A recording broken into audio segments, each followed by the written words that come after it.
Jimmy arranged 26 stickers on each page of his sticker album. If he had 7, 8, 9 stickers in total, how many pages of his sticker album did he use?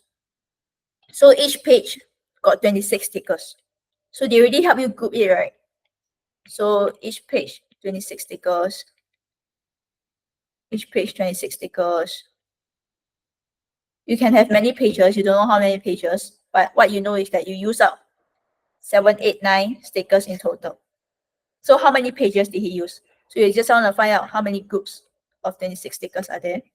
So just take 7, 8, 9, divide by 26. I'll work it out with you. So 7 cannot be divided by 26, put 0.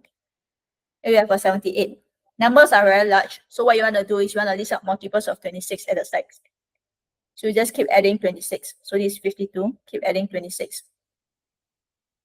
So this will be 78. So just nice, this will be 3 minus 78, 0, 9. So 9 cannot be divided by 26. So put a 0. So you have a remainder of 9. And you have 30 pages. And for this remainder 9, you also have to stick it, right? Because he already used it. So he will stick it on a separate page. But that page only has 9 stickers instead of 26. So total number of pages is 30 plus 1, which is 31.